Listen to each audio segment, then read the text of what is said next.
하다 내가 값을 주고 내게서 살리라 값없이는 내 하나님 여호와께 번제를 드리지 아니하리라 하고 다윗이 은 50세겔로 타작마당과 사고 그곳에서 여호와를 위하여 제단을 쌓고 번제와 화목제를 드리더니 이에 여호와께서 그 땅을 위한 기도를 들으심에 이스라엘에게 내리는 재앙이 그쳤더라.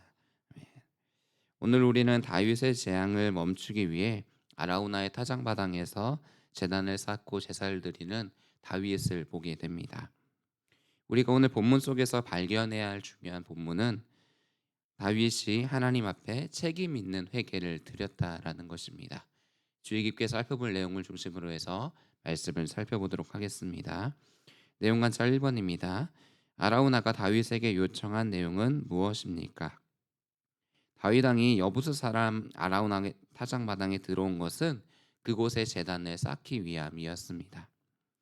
아라우나는 다윗에게 말합니다. 본문 22절과 23절입니다. 왕께서 보시기에 선한 대로 사용하십시오. 이 말은 단순하게 이 공간을 내어주고 허락하는 의미가 아닙니다. 왕께서 좋게 여기시는 대로 하십시오. 저는 그것에 따르겠습니다. 라고 했던 아라우나의 말입니다. 아라우나는 자신의 소유뿐만 아니라 자신의 판단권까지 모두 다 다윗에게 맡기는 모습을 보게 됩니다. 아라우나는 마지못해서 내어주는 태도가 아니라 기꺼이 내어주고 있습니다.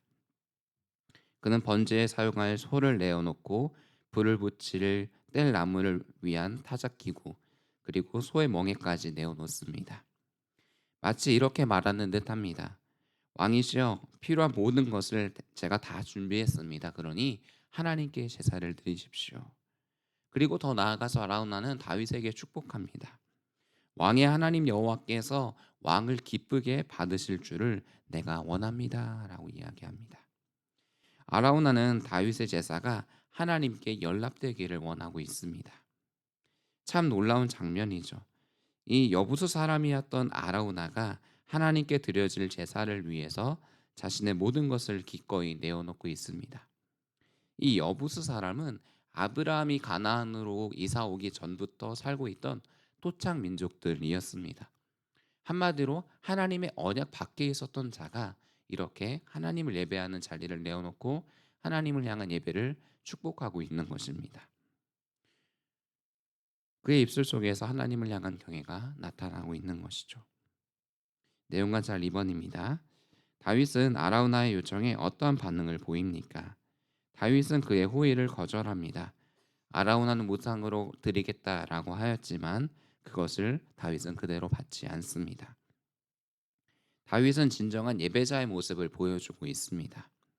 내용 관찰 1번을 통해서는 아라우나의 기꺼이 드리는 헌신을 살펴보았다면 내용 관찰 2번에서는 다윗의 책임감 있게 하나님께 예배를 드리는 모습을 보고자 합니다. 다윗은 은 50세겔로 타작마당, 소, 그리고 여호와께 제단을 쌓을 번제를 위한 모든 것들을 다 준비합니다. 그리고 번제와 화목제물을 드립니다. 이 번제에는 전적인 헌신 그리고 속죄의 의미가 담겨져 있습니다. 화목제 안에서는 하나님과의 관계 그리고 교제와 회복이 담겨져 있죠. 다윗은 단순하게 재앙을 멈추기 위한 예배가 아니라 하나님께 자신의 중심을 내어놓고 관계를 회복하기 위한 진정한 예배를 드렸던 것입니다.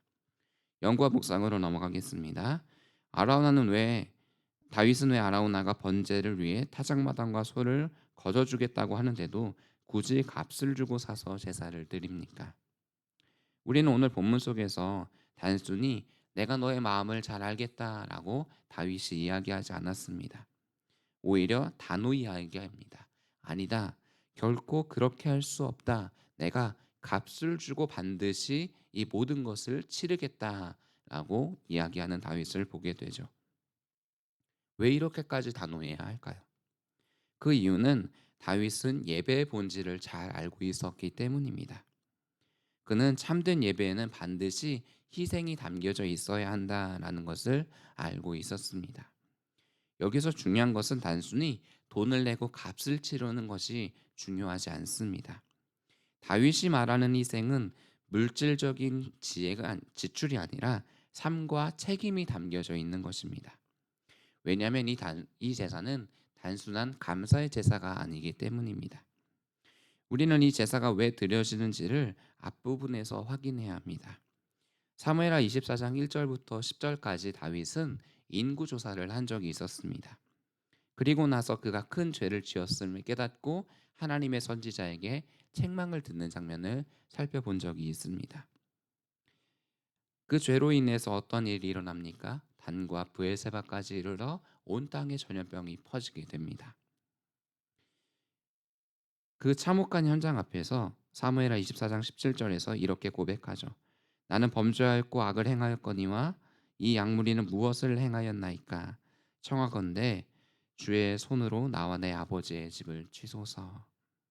그는 이 고백이 이제 예배로 제사로 이어지고 있는 것입니다. 즉 이 제사는 단순한 종교적인 행위가 아닙니다. 자신의 죄로 인해 백성들이 무너지고 온 땅이 무너지는 그 비참함 앞에서 드려지는 값을 치르는 제사인 것이죠. 그래서 그는 그렇게까지 단호하게 내가 값을 치러야겠다라고 이야기하는 것입니다. 다윗은 단순히 마음만으로 돌이키는 것으로 끝나지 않습니다. 입술의 고백만으로 끝내지 않고 그 길을 따라 값을 치르고 있는 것입니다. 느낄 점입니다. 자신의 죄로 인해 백성이 고통받는 상황에서 회복의 재단을 쌓기 위해 기꺼이 값을 치른 다윗의 모습을 보며 무엇을 느낍니까? 우리는 죄의 무게와 참된 회개의 진정성을 보게 됩니다. 한 사람 다윗의 인생을 우리는 긴 시간 살펴보고 있습니다. 그는 하나님 앞에서 신실한 때도 있었고 죄를 짓고 범죄한 때도 있었습니다.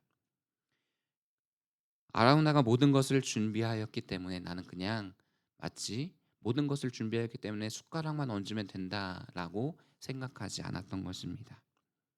마음만 돌이키면 되지. 그가 모든 것을 준비하였으니 나는 그냥 그 모든 것에 동참하면 되지 하는 마음이 아니었던 것입니다. 오늘날의 사람들을 보면 실수 앞에서 다윗과 같이 반응하는 사람들은 적어 보입니다. 잘못이 드러나면 주로 이렇게 이야기합니다. 내 의도는 그게 아니었습니다. 상황이 어쩔 수가 없었습니다. 저만 그런 게 아니라 다 그렇게 살아가고 있는 거 아닙니까? 라고 합리화하며 변명하기에 바쁩니다. 그렇게 자신의 삶의 무게를 줄어들고 다른 사람과 그 죄의 무게를 함께 짊어지려고 하지요. 하지만 오늘 우리는 다윗을 보면서 이야기할 수 있습니다. 아, 이것이 진정한 예배고 진정한 예배자의 모습이구나. 사랑하는 성도 여러분, 진정한 회개는 잘못을 설명하는 것이 아닙니다. 잘못을 인정하며 죄의 무게를 기꺼이 하나님 앞에 나아가 감당하는 것입니다. 우리는 이렇게 하나님 앞에 정직하게 마주할 필요가 있습니다. 결단과 적용으로 나아가겠습니다. 내가 참된 예배자의 마음으로 회개와 헌신의 삶을 보인 적은 언제입니까? 우리는 많은 시간 예배를 드려왔습니다. 지금도 새벽에 일어나 예배를 드리고 있습니다. 단지 헌금을 드리고 찬양을 부르는 것이 예배가 아닙니다. 나의 자존심이 무너지는 것을 알면서도 화해의 손을 상대방에게 내밀어 보신 적이 있지 않습니까? 또한 나의 계획을 내려놓고 하나님의 뜻이기에 기꺼이 나아간 적이 있을지 않으십니까? 죄를 끊기 위해 손해와 어려움을 감수하면서 실천하셨던 경험이 있지 않으십니까? 그것이 바로 예배자의 삶입니다. 그렇다면 형식이 아닌 진심과 헌신으로 하나님께 예배를 드리기 위해 오늘 무엇을 실천해야겠습니까? 일주일을 지나오면서 그리고 4월 한 달을 마무리하면서 내 삶에 반복되고 있는 좋지 못한 습관 하나를 찾아보면 어떨까요? 쉽게 분노하는 습관일 수도 있습니다. 또는 게으름일 수도 있습니다. 다른 사람을 험담하는 입술일 수도 있습니다. 이 습관을 끊기 위해서 내가 치러야 할 대가 또한 함께 찾아봅시다. 내가 어떻게 시간을 보낼지, 환경을 바꿀지, 누군가에게 도움을 청할지, 때로는 좋지 못한 관계를 끊어낼지 생각해보고 정리해보는 것입니다. 회개는 오늘 본문의 다윗처럼 죄의 습관을 끊기 위해 실제적인 대가, 값을 치르는 것입니다. 다윗이 값을 치르고 제단을 세웠듯이 오늘 하루 우리의 삶에 진실되고 순결한 삶을 살기 위해 기도로 나아갔으면 좋겠습니다. 오늘 하루 우리 각자의 삶이 하나님 앞에 드려지는 진실하고 순결한 제사가 되기를 간절히 축복합니다. 함께 기도